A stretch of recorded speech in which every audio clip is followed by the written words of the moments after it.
Start recording. Okay, let's get started. Hello, everyone. First off, we're going to start off research with our first presentation, which is going to be my mentorship group. Woo, yeah, clap it up.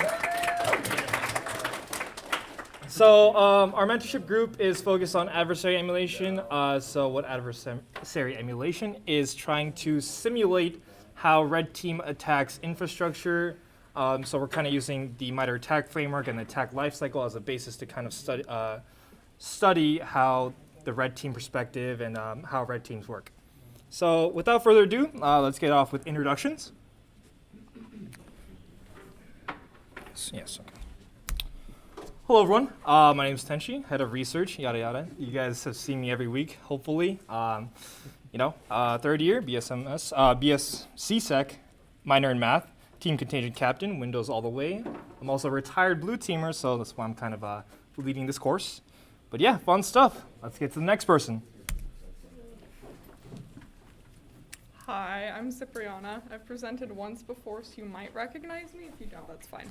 I'm from the Bay Area. I'm a second-year CSEC major. I am trying to get experience everywhere I can, basically. I like to read in my free time and learn languages.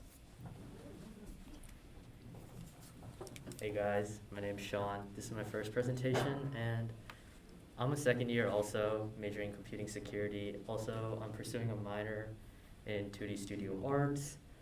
I'm what you call a red team dreamer because I'm not actually good at red teaming, but I hope to be eventually. And my hobbies outside of security mainly include drawing and powerlifting and being a Brandon Sanderson advocate. So you should read his books if you haven't. This is me. Awesome. Right here. Hi, everybody. My name is Camden Robertson. I'm a first-year CSEC student on the BS-MS track, so hopefully I'll be getting my master's too. I use Windows personally on my computer, but Linux is definitely a lot easier for doing these cybersecurity activities. And I aspire to be a red teamer someday too. Here you go. Hello there, I'm Jake Ridgway. I'm a freshman. I'm computing exploration, but to be honest, I'm gonna go CSEC, so. Yeah. But yeah, so I'm just starting out. I don't have too much CSEC experience yet, so I'm just trying to learn whatever I can. And on the side, I also am a drummer, and I do technical production for theater. I'm from just outside Philly. And Wesley.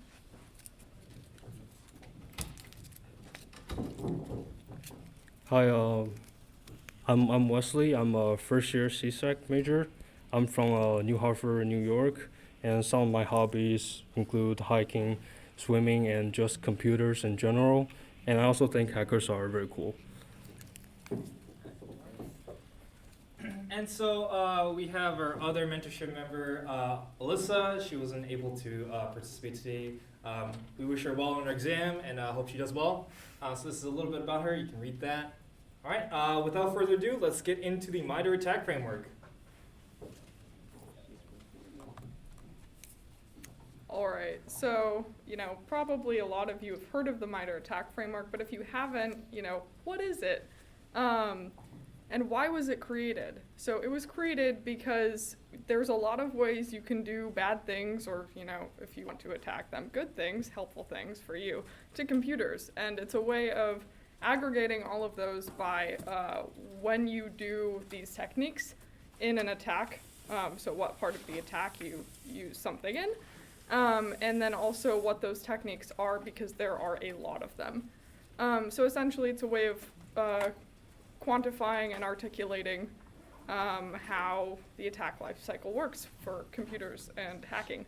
And you should care if you're a security person, regardless of what you're interested in, whether it's blue teaming or red teaming or you write exploits or you're into reverse engineering, because at some point in your career you will run into this and someone will be asking, what are you talking about? Put it in the context of something, and this is a good context to put it into. So businesses like to use it, and it helps you understand the minds of threat actors, which is very useful for, anything you do. So now we're gonna go to the first step, which is initial recon.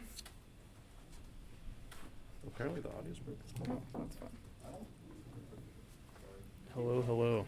All right, so this very first part of the MITRE attack framework here. Oh, yeah. So we got some Recon here, and Recon's what you want to do when you want to find out more about who you want to attack, right? So were I an adversary, I'd start with these 3 techniques on the top left of the screen here. And, you know, these are not all of the Recon techniques, but these are 3 of my favorites because the MITRE attack framework is rather large. Now, you see they range from less aggressive on the bottom to more aggressive on the top. And, you know, starting with active scanning as the most aggressive technique, you really are just sort of touching their network in all sorts of ways that they can see. And that might not always be the best, but it really depends on what sort of information you're looking for. Now, it also extends to things like phishing, where you're socially engineering people, or also just like public searches, like if you want to Google stuff about a company, that's very easy to do. So if we move on to the next slide here, we got an active scanning example, Nmap. And if you're the class CSEC 140, this is actually a week 6 reference. A few of you guys might remember this one, but Nmap is a cool tool for Linux, and you can use it to sort of find out which ports on a computer are open. And this is really neat because if you find out that the ports are open that your attacks might use, then that computer is rather vulnerable to those attacks. So on this bottom part here, we got an example of a SYN scan, and this sort of takes advantage of how, I guess, the packets that are sent between computers when you want to establish a connection. And so here on Windows, if we send a SYN packet and a port is closed, right, we'll send the SYN packet on the top. It is a little bit hard to see. It's rather small. But on the bottom, we receive a reset packet and an acknowledgement packet. So that's like the computer saying, yeah, I see you sent that packet to us and you want to connect, but the port's closed and you can't do that. Yeah.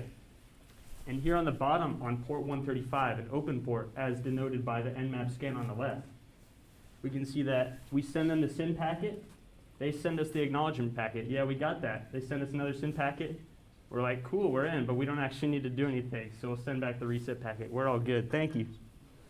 So that's basically how Nmap works. It's rather useful. Thank you, thank you. Here we got some resource development. Alright, so this next part of the attack framework, it's pretty straightforward. Basically, all you're doing during resource development is, you know, acquiring what you need to carry out your attack. So, for instance, if you wanted to do a distributed denial of service, you might want a botnet. So basically, what you're doing, you know, there's 2 ways you can go. You can be, you know, renting things, buying things, you know, like acquiring servers, or you could be compromising. So, you know, you might want to compromise an account that's already been trusted, and you can use that account to maybe, you know, be more successful with social engineering, or you could, you know, make an account. Like if you wanted to, you know, if you wanted to start a phishing attack, you know, you could make a new email, and, you know, you could use that email to carry out your phishing attacks to a company. But yeah, so that's basically what resource development is. You're acquiring the means to carry out your attack, and yeah, that's resource development. All right, so now we're moving on to initial compromise and establishing a foothold. So to, you know, get into, you know, a system or network initially, there's a lot of ways you can do this.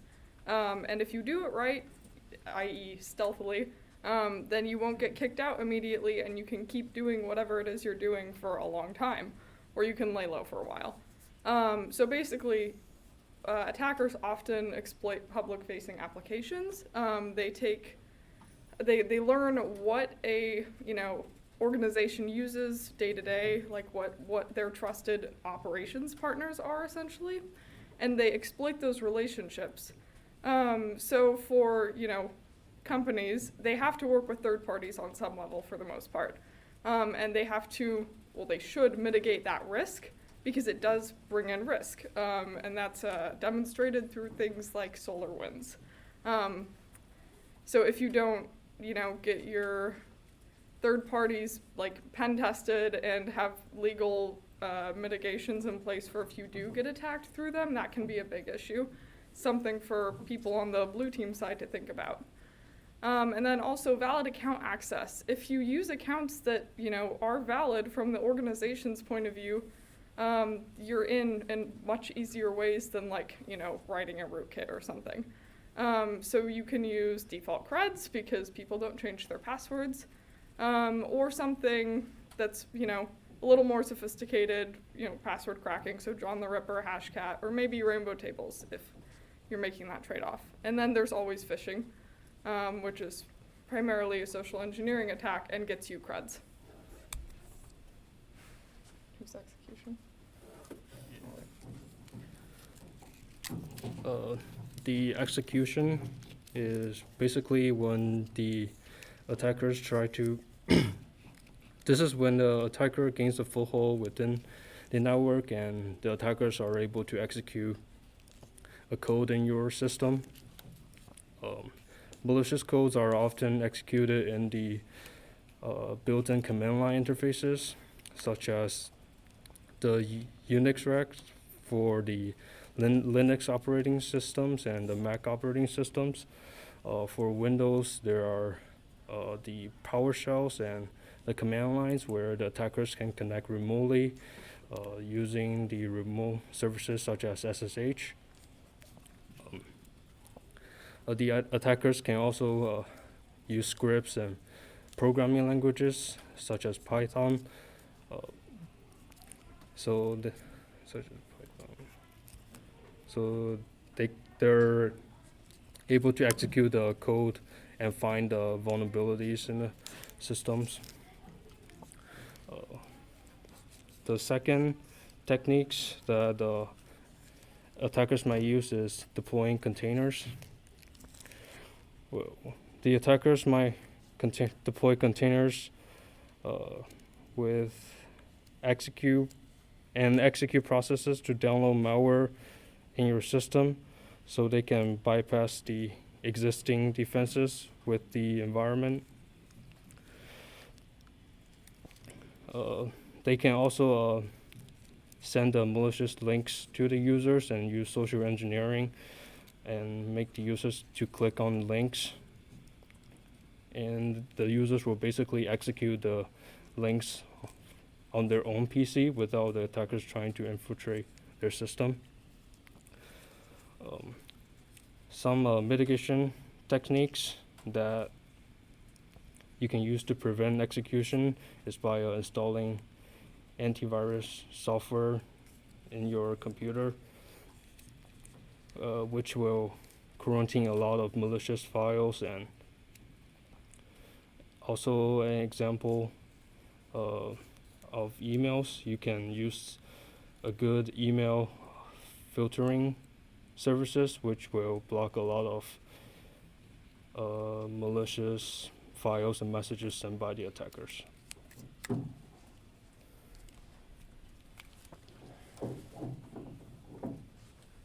Okay, so moving on to the next stage is the MITRE attack framework's column of persistence.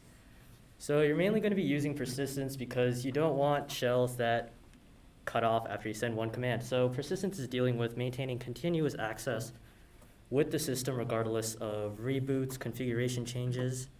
And most of the time what you're going to be doing is hijacking the code or messing with standard system processes.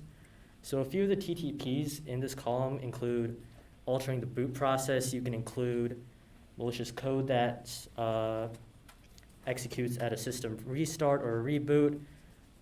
You can also use browser extensions in the form of Trojans on the outside, make it seem like it's a task scheduler or a to-do list, but on the back end, it's actually just popping a reverse shell back to you. You can also have account credentials and manipulation because in the end of the day, if you have valid accounts, you can still, you're still able to connect to the systems and you have access to it. And another excellent way is using scheduling tasks, Windows Event Scheduler, cron jobs on Linux, because with these things, you're able to constantly execute code and commands on a repeated basis, every second, every minute, every month.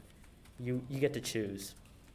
And over here, we have a little diagram to exemplify this.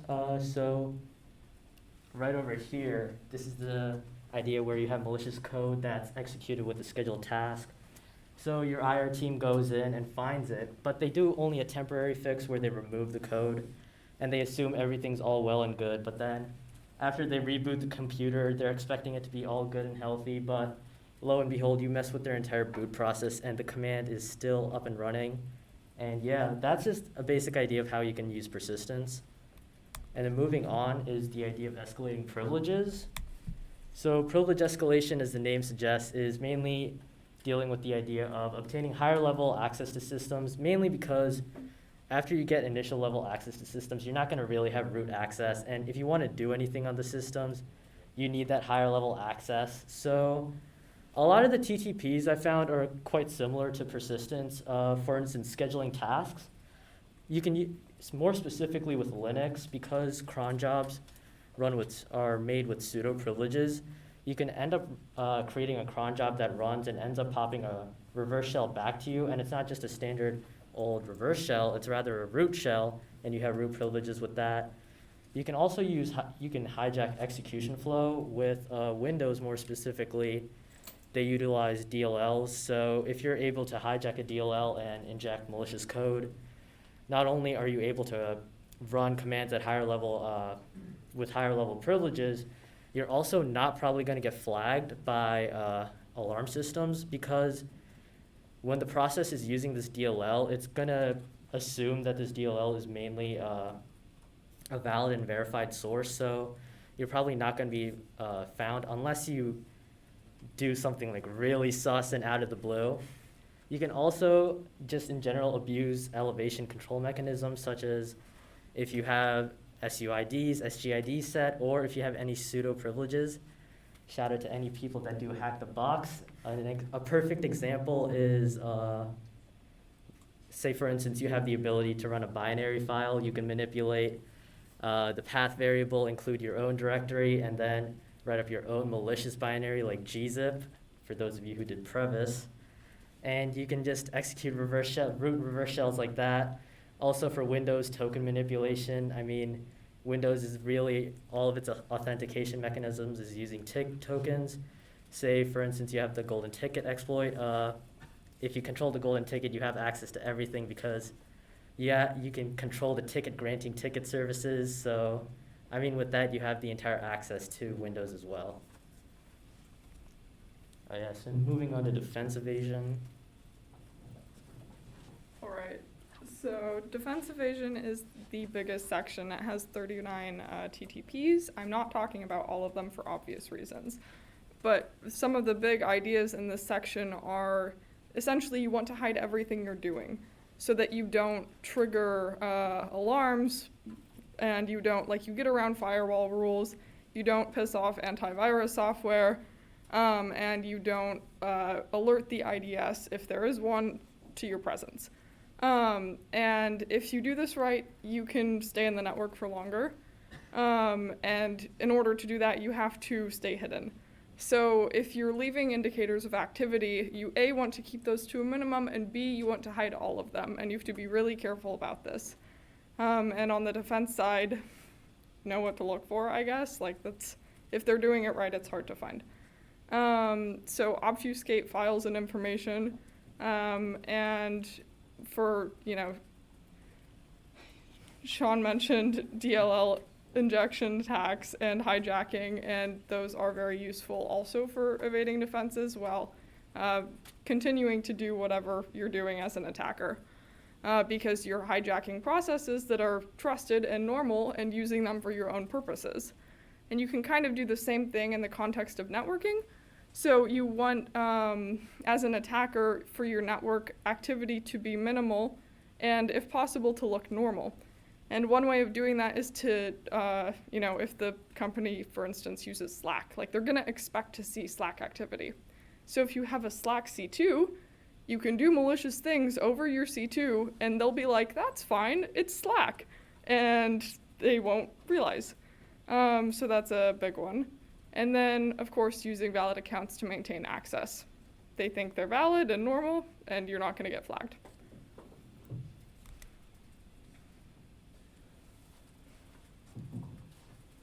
Okay, so credential access, it's pretty much about, you know, gaining access to accounts, and more specifically passwords. So, I mean, if you can, you know, if you can get into a network using an account, it's going to be a lot easier evade defenses, all of that, because you're going to be going in the way you're supposed to. So there's a number of different ways you can obtain passwords. There's some pretty simple ways like brute force, which is, if you don't know, basically trying a bunch of random different combinations of characters and trying to see if one of them is a password.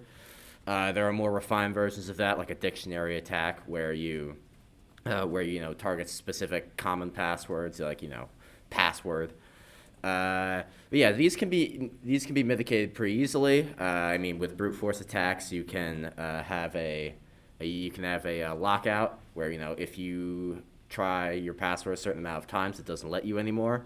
And with dictionary attacks, those can usually be defeated by strong passwords. There are also some other more sophisticated ways of doing it. Key logging, basically, looking at what you're typing, and at some point you type out your password. So if you type out, with key logging, you can get username and password from that. Mitigation isn't really too possible with that because it's usually exploiting the system. But you're really going to want to detect that activity, depending on depending on where the activity is coming from, and that's how you're going to deal with that. There's also credential dumping. So with that you can just configure your OS so that to avoid credential dumping. You got adversary in the middle, which is basically when you have how packets work. You got your source, you got your destination. Adversary in the middle basically pulls that packet out, and you can look at it, modify it if you want to, depending on what you're doing, and then put it back in. So there are certain things like doc that does that with HTTPS. Basically, how you mitigate that, you basically ensure data integrity, data confidentiality. Encryption is a very common way to do that.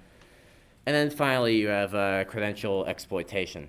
If there's a vulnerability in a software that allows you to obtain credentials through it, you can exploit that vulnerability.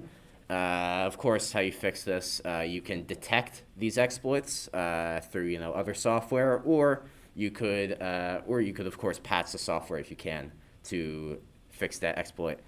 And finally, you have password stores, like password managers. The most effective way to mitigate this is just to not use them. As a company, you have to really decide whether or not it's worth it to use a password manager or any other sort of password database. Knowing that it's where that if you get into the password manager, that's a very easy way to obtain credentials. So, really the easiest way is to just not have a password manager. But there are situations where it might be worth it. All right, now we got internal recon. Awesome. So I think as Anakin Skywalker once very wisely said, this is where the fun begins. Now, I like to think of the discovery part of the MITRE attack framework kind of like Recon Part 2, because this is sort of where you get to do some reconnaissance on what you already have now. You're kind of inside the system. You got some new things to look at. The world, or I guess the machine, is your oyster.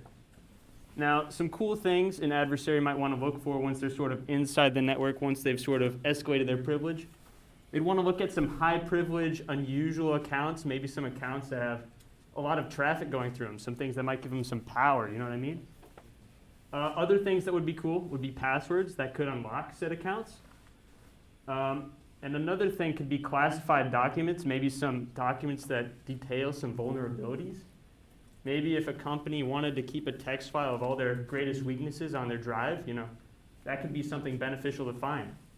But lastly, with these high privilege accounts, with these classified documents, that sort of segues us into our next section, which means you could sort of transfer yourself into other vulnerable devices on the network. You could sort of extend your privilege, extend your reach further than ever before. And that brings us to the next part of the attack cycle, moving laterally.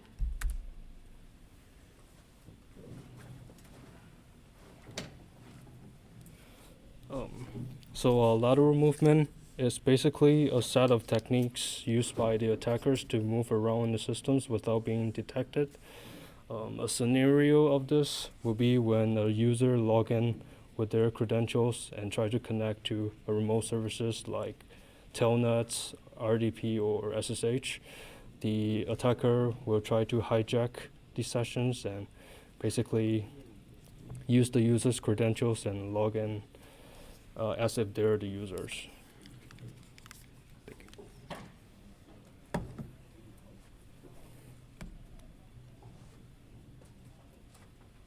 So I guess moving on in the attack cycle, the next stage would be maintaining presence. So at this point in the game, you're kind of into the systems. You got probably root access with all that privilege escalating and lateral movement. So what you're going to be doing at this point is collecting evidence for whatever purpose you broke into the system.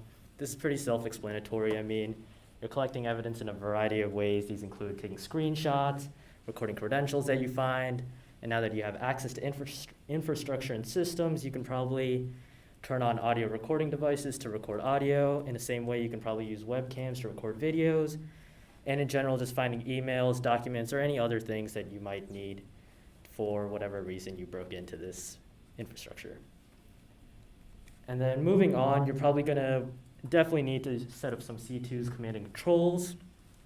Command and controls is mainly used for setting up communication with exploited systems in the network.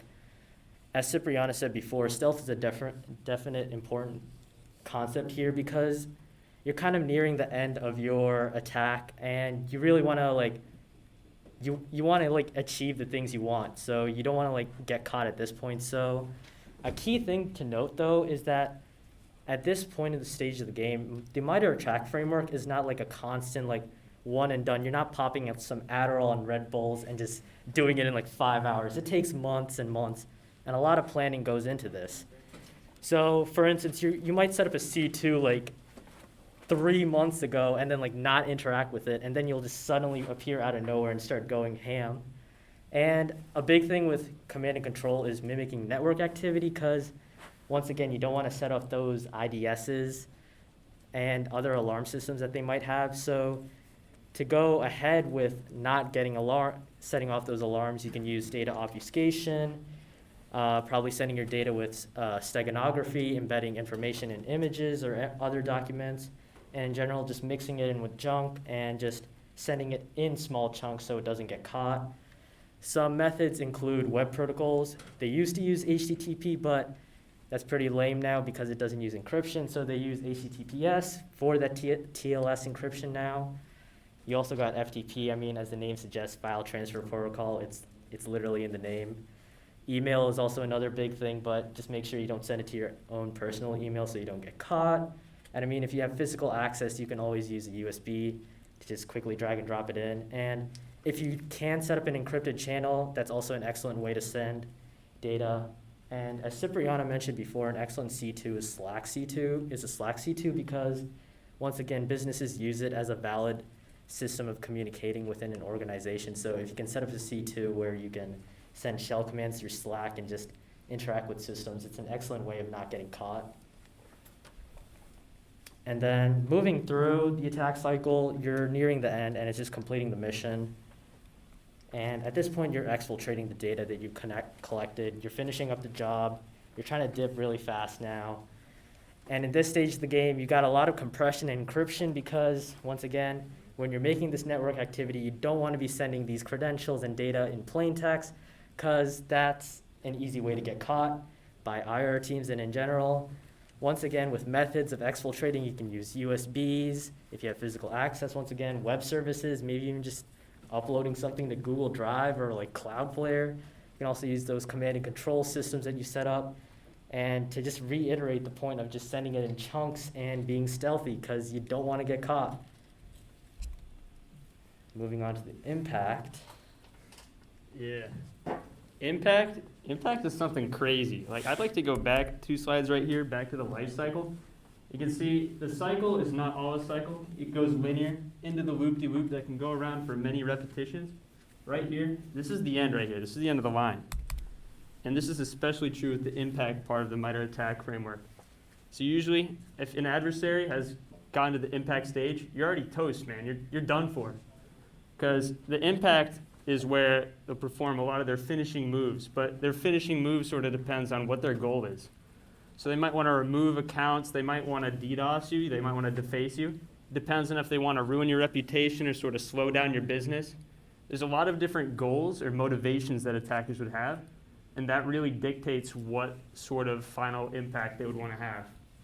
Now, I think a cool way to segue this impact into our blue team, red team activities that we do here at RidSec is sort of to compare it to competitions that we do, I guess. You know, sometimes the red team likes to do a little bit of trolling, a lot of trolling, sometimes even exceptional amounts of trolling. And I'd like to introduce Tenchi, talk a little bit more about that. So, kind of a fun little thing that in normal red-blue competitions you won't experience, but for previous competitions we have floppy birded some users. I've been floppy birded once, actually, sorry, nyan catted by red teams at ISTS. So that competition is more all out. It's not really IR focused. So they're looking to complete the attack cycle on your networks and physically red board your infrastructure. So yeah, it's not something that you'll see often, but it is a possibility. Okay. And then we're going to connect finally, now that we've explained the MITRE attack framework in a attack lifecycle context. How are we going to use this to move forward with our mentorship group? So, as our mentorship group name states, we're going to be focusing on adversary emulation. So what we're going to do is we're going to simulate our own competition network, albeit this isn't going to be as large scaled as, of course, IRSec or anything like that. A small scale, including a LAN, a local area network, and a cloud network. And then we're going to create a custom red team playbook. So we're going to analyze a couple of red team playbooks, the Conti playbook, some any resources that we can find of an example red team playbook that is fleshed out, so we can base on a full red team plan to kind of execute on our network. And we will be, of course, using tools, Atomic Red Team and Caldera to emulate our red team attack. So thank you all. Thank you to my mentorship group for an amazing work and their amazing research. And yeah, thank you so much. Thanks for listening.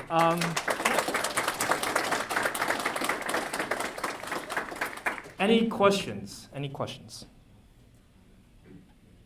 Yeah. Okay, so TTP. So the question was, what does TTP stand for? Any of you guys want to answer that? Okay, I'm going to answer that. So TTP stands for Tactics, Techniques, and Procedures. That's going to outline the specific attacks within the MITRE attack matrix for each column. So persistence, so we talked about how scheduled tasks. There's also privilege escalation, hijacking execution flow. And then you go in depth from there. You can also talk about a specific technique, DLL sideloading, DLL hijacking, DLL search order. Yeah, it's kind of what TTPs are. Any other questions? Okay, thank you so much. Hold on just a second before I close this presentation. I want to give my mentorship group, because it is, for some of them, their first presentation, their lanyards. So another round of applause, please.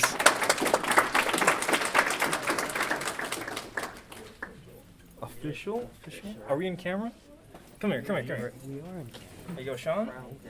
Congrats. Ceremony. Here you go. Congrats, Wesley. Come on. Here you go. Thank you. All right, Camden. Nice job. Here you go, Jake. All right, nice job. Congratulations.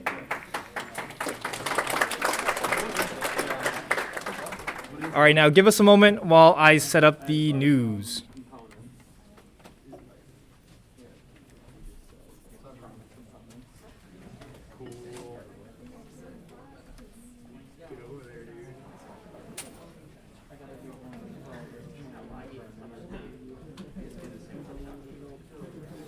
Cyber ranged. Dude, what? You wouldn't show up to an interview looking hella drippy?